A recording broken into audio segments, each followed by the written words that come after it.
दोस्तों, आज हम फिर एक बार एजुकेशन के बारे में बात करेंगे। इस एजुकेशन के ऊपर मैंने एक वीडियो पहले ही बनाया है। आप इस आई पर क्लिक कर लीजिए, आपको फर्स्ट पार्ट मिल जाएगा और इसका लिंक मैं डिस्क्रिप्शन पे भी दे दूंगा, आप वहां से भी इसका फर्स्ट पार्ट देख सकते हैं। दोस्तों, एजुकेशन पे हम जितनी बात करें उतनी कम है।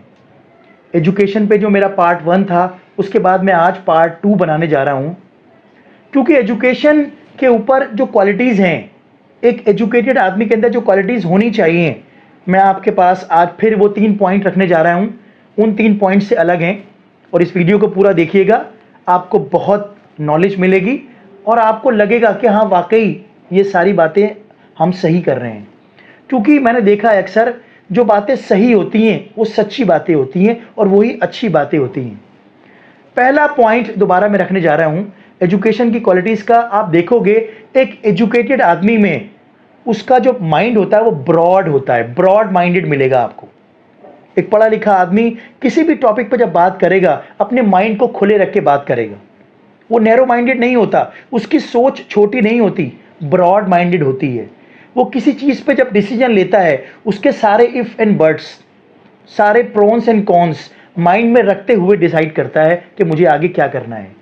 ये बहुत बड़ा डिफरेंस है एक पढ़े लिखे आदमी में और एक जो आदमी जो पढ़ा लिखा नहीं है उसमें। पढ़ा लिखा आदमी अपने एजुकेशन का सही इस्तेमाल इसीलिए करता है क्योंकि जब वो पढ़ता है तो उसको पता लगता है कि कोई भी बिलीफ, कोई भी सिस्टम, कोई भी प्रैक्टिस हमें किसी वजह से होती है। कोई रिलीजियस प्रैक्टिस, कोई कल्चरल प्रैक्टिस या कोई भी ऐसी सोशल प्रैक्टिस, ये सारी चीज़ें आपकी बिलीफ्स के ऊपर बनी होती हैं। ये कोई हार्ड एंड फास्ट कोई ऐसा फिक्स नहीं है, ये तो वक्त के साथ साथ बदलती हैं और चेंज होती हैं। एक नैरो माइंडेड आदमी क्या करता है, उसकी सोच बड़ी छोटी होती है, वो उससे आगे निकल ही नहीं पाता। वो आगे सोच ही नहीं पाता कि मुझे इसके बारे में कुछ और भी सोचना चाहिए या इसके बारे में जैसा मैं सोच रहा हूं दूसरे कुछ और सोच रहे होंगे। लेकिन एक पढ़ा लिखा आदमी जिसका माइंड ब्रॉड होता है, ब्रॉड माइंडेड सोचता है, वो उसको मालूम है कि ये चीज़ यहाँ कुछ और है, कहीं और कुछ और होगी। एक ऐसा मतलब निकाला जाए जो यूनिवर्सल यूनिवर्सल एप्लीकेबल हो। मान लीजिए आप इंडिया में रह रहे हैं, आप फॉरेन कंट्री में जाते हैं तो वहाँ एजुकेशन का आप देखेंगे ना, तो वहाँ के लोग जो पढ़े लिखे लोग हैं उनका माइंड ब्रॉड माइंडेड है। वो किसी भी चीज़ को जब सोचते हैं ना तो उसके सारे फैक्टर्स को सोचते हैं। ऐसा नहीं है कि हमने सिर्फ अगर किसी बारे में सोचना है तो उसका एक पहलू देख रहे हैं। यही तो नैरो माइंडेड होता है, हमें उसके सारे पहलू सोचने हैं।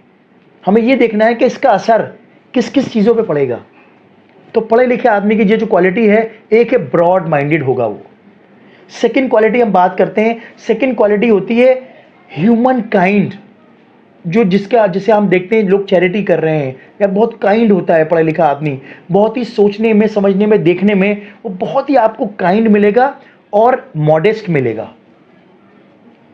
ये पढ़े लिखे आदमी की निशानी है।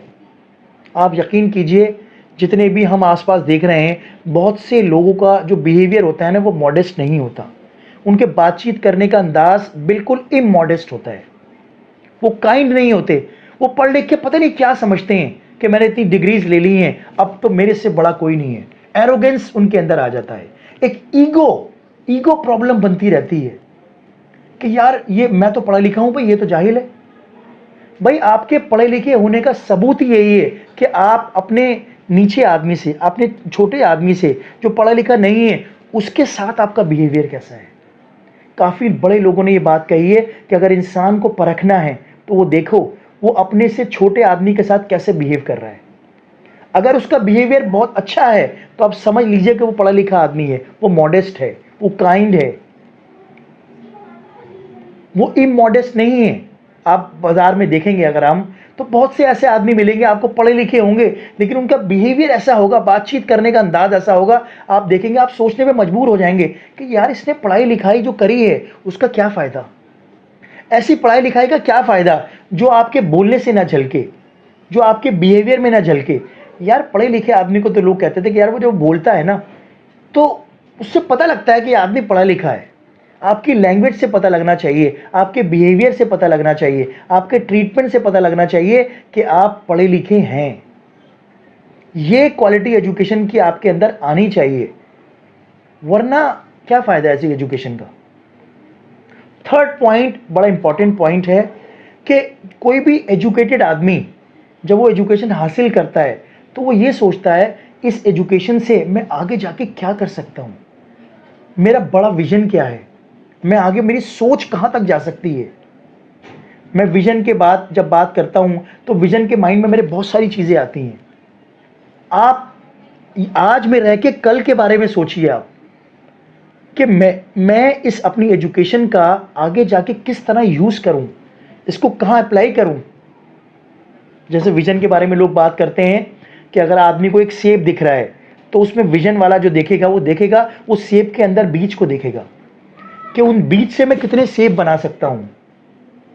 लेकिन नॉर्मल आदमी सेब खा लेगा, वो कहेगा मुझे सेब नज़र आ रहा है। लेकिन जिसके पास विजन है वो देखता है कि इस एजुकेशन का मैं यूज़ करके अप्लाई करके मैं कहाँ से कहाँ निकल सकता हूँ। जो आपके अंदर टैलेंट है, जो आपने एजुकेशन हासिल की है, जो डिग्री ली है, उसका यूज़ तो करो यार। अगर आप उस एजुकेशन का यूज़ नहीं कर रहे तो ऐसी एजुकेशन का क्या फ़ायदा। ये एजुकेशन की क्वालिटीज़ थी जो आज मुझे आपके सामने रखनी थी। फर्स्ट पार्ट आप ऑलरेडी देख चुके हो, सेकंड पार्ट ये मेरा सेकंड पार्ट है, इसको ज़रूर देखिएगा और सोचिएगा क्या ये मेरे पॉइंट ठीक थे। क्या आपको लगता है ये पॉइंट्स होने चाहिए? अगर आपके माइंड में कोई और पॉइंट लगता है तो प्लीज़ कमेंट बॉक्स में मुझे सब कमेंट करके ज़रूर बताइएगा कि आपके माइंड में और क्या पॉइंट है। और आपको ये वीडियो कैसा लगा, लाइक कीजिए, शेयर कीजिए अपने दोस्तों और फैमिली फ्रेंड्स में, इस नॉलेज को ज़्यादा से ज़्यादा स्प्रेड कीजिए। अच्छा, मेरी कोशिश यही रहती है कि मेरे माइंड में जो आइडियाज़ हैं वो मैं आपके साथ शेयर करूं। और जिन लोगों ने मेरे चैनल को सब्सक्राइब नहीं किया है प्लीज़ सब्सक्राइब करें ताकि मेरी नई वीडियो का नोटिफिकेशन सबसे पहले आप तक पहुंचे। तो दोस्तों आज के लिए इतना ही काफ़ी है। Thank you very much.